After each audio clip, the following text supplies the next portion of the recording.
for most of my department, to be fair. No one who works here is completely normal. You have to have a little something wrong with you to want to spy on people all day. I was overdue a break, so I wandered through to the cafeteria and got myself a latte. Sitting there by myself, sipping my coffee, I could have been any insignificant cog in any big corporate machine. Cheap gray suit, long hair the color of pecans, a body that isn't slender enough to be slim, but that doesn't have the big boobs and flaring hips men go for.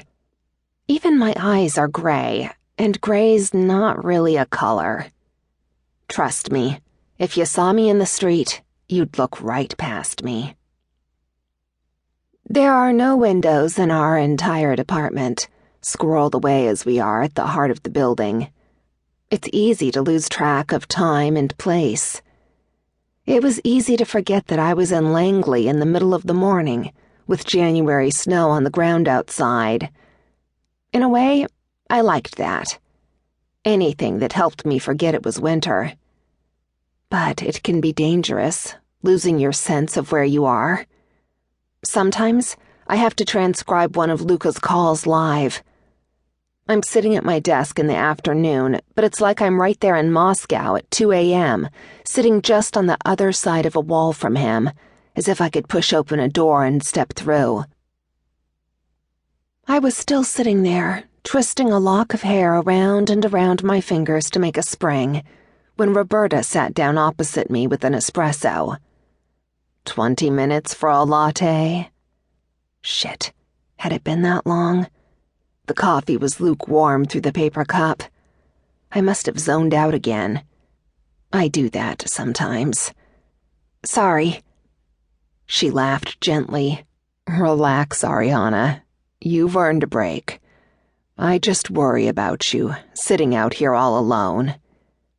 She hesitated. Are you okay? Roberta is my boss. Given that we support staff are all a bunch of introverted, moody shut-ins, she also has to be part school teacher and part mom. Some of us would forget to go home if we weren't reminded. She's in her 50s, I think, though it's difficult to tell. She's the person who recruited me at college. I'd done some project on dialects in former Soviet states, and she showed up, all mysterious smile and sharp suit, and asked if I wanted to make a difference. I'd thought at first that she worked for a charity. I'd said I did want to make a difference. I still do. I shrugged. I'd just like to do something. I feel like I'm stuck in a loop here. Roberta smiled sympathetically. What we do here is vital. I know it doesn't always feel like it, but it is. She put her hand on mine.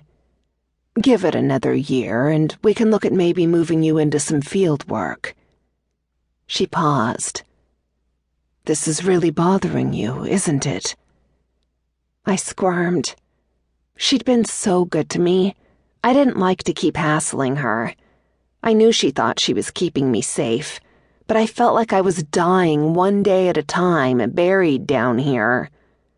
And she'd used to be a field agent herself back in the day. Didn't she understand? Or was it that she understood too well and knew I wasn't cut out for it? Roberta leaned closer. How are the nightmares? Everybody knows that they screen candidates thoroughly here. And yes, they wired me up to a lie detector when I joined, and they've done it a few times since. But just because they check to make sure we're trustworthy doesn't mean we're normal. Over in data analysis, they couldn't function without all the Asperger's sufferers spotting patterns. And where I work, in languages, I think at least half of us are on a pill for something or other. And then there's me. I'm broken in a much more jagged, hard-edged way, and have been for 3 years. They're still there, I said simply, and tried hard not to think about falling, the crunch as we hit, snow settling on the window, the sound of